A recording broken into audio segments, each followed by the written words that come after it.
श्री राम दोस्तों, कैसे आप सब लोग। स्वागत है आप सभी का मेरे नए वीडियो में। तो दोस्तों, जैसा कि हम सब लोग जानते हैं कि आज 9 अप्रैल है और 9 अप्रैल को हमारा आज हिंदू नववर्ष है। तो आज के वीडियो में हम लोग जानेंगे कि हिंदू नववर्ष हम क्यों मनाते हैं। तो दोस्तों, हिंदू नववर्ष की जो शुरुआत होती है वो होती है चैत्र शुक्ल प्रतिपदा को, और इसी दिन को सनातनी अपना पहला दिन मानते हैं साल का। दोस्तों, चैत्र शुक्ल प्रतिपदा को ही अपना पहला दिन मान के भारतवर्ष में काल की गणना की जाती है। हम लोग जानते हैं कि भारत में अलग अलग राज्य है और अलग अलग राज्यों में इसे अलग अलग नाम से जाना जाता है। ये मनाया लगभग हर राज्य में जाता है। जैसे हिंदी राज्यों में इसे नववर्ष, हिंदू नववर्ष के नाम से जाना जाता है, जबकि अगर हम महाराष्ट्र की बात करें तो महाराष्ट्र में इसे गुड़ी पड़वा के नाम से जानते हैं। जब हम दक्षिण भारत की तरफ जाते हैं, दक्षिण भारत जैसे तेलंगाना हो गया, कर्नाटक हो गया, आंध्र प्रदेश हो गया, तो उधर इसे उगादी के नाम से जानते हैं। अगर हम बात करें जम्मू और कश्मीर की, तो जम्मू और कश्मीर में इसे नवरेहा के नाम से जानते हैं। तो भारत के अलग अलग राज्यों में इसे अलग अलग नाम से जानते हैं। दोस्तों, अब जो सवाल आता है कि हम अपना जो पहला महीना होता है या नववर्ष की शुरुआत इसी दिन क्यों होती है। जैसे अगर आप ईसाइयों से पूछिए तो उनके अनुसार नववर्ष की शुरुआत जनवरी में होती है। हमारे अनुसार नववर्ष की शुरुआत चैत्र शुक्ल प्रतिपदा में होती है। तो इसके पीछे हमारा क्या रीज़न है, उनका क्या रीज़न है हम नहीं जानते, लेकिन सनातनियों का क्या रीज़न है कि इसी दिन हम नववर्ष मनाते हैं। तो दोस्तों, इस पृथ्वी के निर्माण का जो उल्लेख है वो मिलता है हमें ब्रह्म पुराण में। ब्रह्म पुराण के अनुसार भगवान ब्रह्मा ने चैत्र शुक्ल प्रतिपदा को ही पृथ्वी की रचना की थी और इसके बाद से पृथ्वी का संचालन शुरू हुआ। तो इसीलिए सनातन धर्मावलंबी जो है अपना नववर्ष चैत्र शुक्ल प्रतिपदा को मनाते हैं। तो दोस्तों, आइए अब हम लोग जानते हैं कि इसकी शुरुआत कब की गई थी और इसका क्या इतिहास है। तो दोस्तों, हम सब लोग जानते हैं कि हिंदू नववर्ष की जो शुरुआत की गई थी वो उज्जैन के महान सम्राट विक्रमादित्य के समय की गई थी। विक्रमादित्य के समय शुरू होने के कारण इसे हिंदू नववर्ष या भारतीय नववर्ष के नाम से भी जाना जाता है। और भारतीय और विक्रम, क्योंकि जब हिंदू नववर्ष या भारतीय नववर्ष की शुरुआत की गई थी तो उस समय विक्रमादित्य राजा थे, इसलिए इसे विक्रम संवत के नाम से भी हम लोग जानते हैं।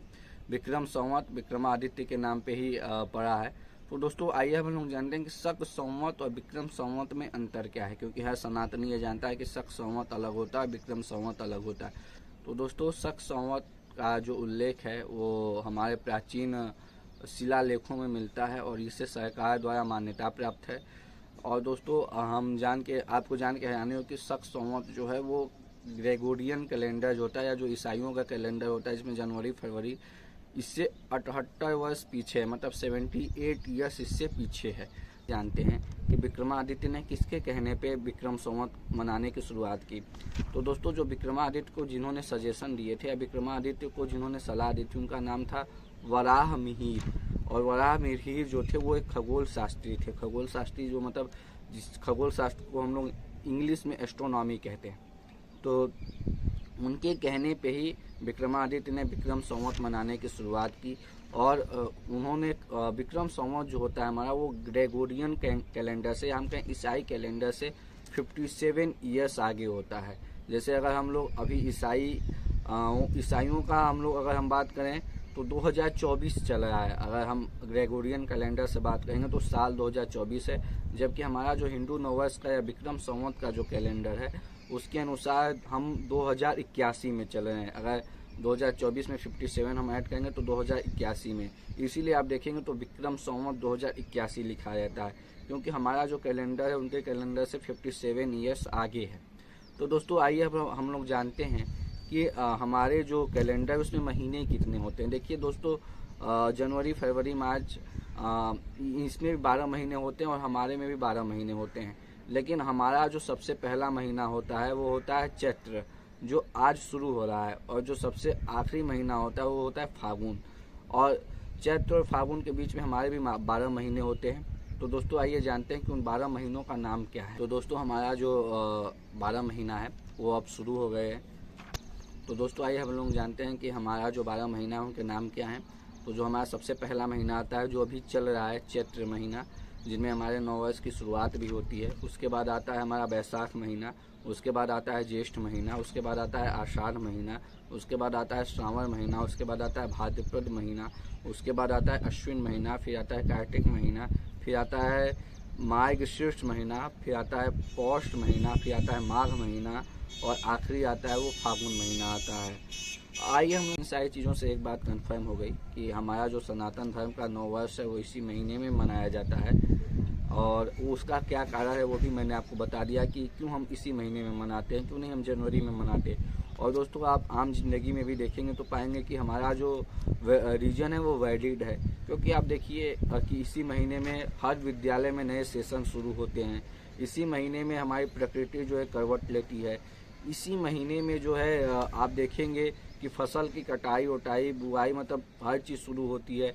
तो प्राकृतिक तौर पे भी और आम तौर की ज़िंदगी पे भी और साइंटिफिक तरीके से भी, तीनों तरीके से आज हमने प्रूफ किया कि क्यों नववर्ष जो है वो आज से ही शुरू होता है।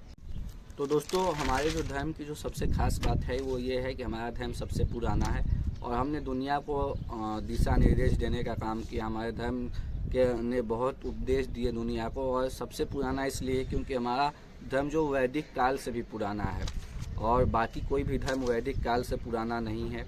और हमारे जो धर्म की सबसे खास बात है वो ये है कि हमने जो भी हमने एक भगवान या एक देवता नहीं माने। हमारे सनातन धर्म में 33 कोटि देवी देवताओं की बात की गई है, और जिन भी चीज़ों से हमें कुछ न कुछ मिलना शुरू हुआ उन चीज़ों को हमने देवी या देवता के रूप में उन चीज़ों की पूजा करनी शुरू की, जिससे अच्छी फिलॉसफी और किसी धर्म में नहीं है। आप देखिए किसी धर्म में पेड़ की पूजा नहीं की जाती, लेकिन हमारे धर्म में पेड़ की पूजा भी की जाती है।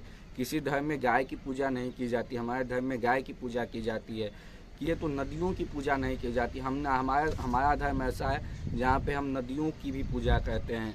तो दोस्तों हमारा जो धर्म है सनातन हिंदू धर्म वो सबसे अच्छा है, और मतलब इसकी जो फिलॉसफी है, हमारे धर्म का जो संदेश है वो बहुत ही साफ है कि जिन चीज़ों से भी हमें कुछ भी प्राप्त हो, जो चीज़ें हमारे जीवन में किसी भी प्रकार से सहायक करें, उनकी हम पूजा करते हैं। आप देखिए हम अगर कॉपी या किताब अगर हमारे पैर से टच भी कर जाता है तो हम मतलब उनको शीश पे लगा के उनका आशीर्वाद लेते हैं। ये संस्कृति और कहीं दुनिया में नहीं है, ये सिर्फ और सिर्फ हमारे सनातन हिंदू धर्म में है।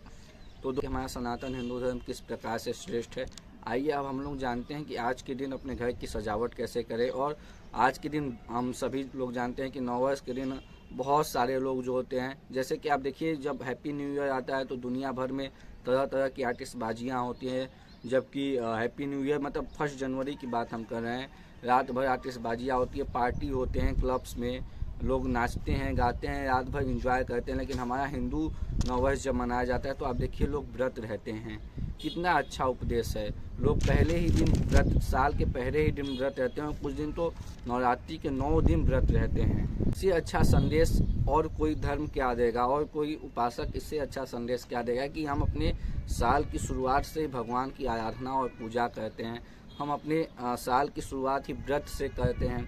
तो ये सारी चीज़ें जो है वो हमारे धर्म को सबसे अलग बनाती हैं, मुझे ऐसा लगता है। दोस्तों और एक चीज़ है जो मैं आपको बताना चाहता हूँ, इस दिन हम लोग अपने घर की सजावट भी करते हैं, घर में रंगोली भी बनाने का इस दिन महत्व अलग होता है, और इस दिन आम के पत्तों का विशेष महत्व होता है। ऐसा हमारा शास्त्रों में लिखा गया है कि आज के दिन घर में सुख शांति के लिए आम के पत्ते और चावल की रंगोली भी बनानी चाहिए। दरवाज़ों पे आम के पत्तों से बना बंधनवार भी लगा सकते हैं, इससे भी घर में सुख और शांति आती है। तो चलिए उम्मीद करते हैं कि आज का वीडियो आपको बहुत अच्छा लगेगा, बहुत सारी जानकारियाँ आज के वीडियो से आपको मिलेंगी, और जितने भी सनातनी भाई हैं वो ये चीज़ जान के गर्व महसूस करेंगे कि हमारा जो नववर्ष है वो कितना अच्छा है दूसरे नववर्ष से, क्योंकि दूसरे नववर्ष में तो तरह तरह की चीज़ें लोग करते हैं, शराब आदि पीते हैं और रात भर पार्टियाँ क्लब में होती हैं, सारी चीज़ें होती हैं। लेकिन हमारा जो नववर्ष है उस दिन हम व्रत रहते हैं, पूजा करते हैं, रंगोली बनाते हैं, तो कितना अंतर होता है हमारे नववर्ष और दूसरों के नववर्ष में। तो चलिए इसी के साथ आपसे विदा लेते हैं, आपसे मिलते हैं अगले वीडियो में, तब तक के लिए जय श्री राम, जय सनातन।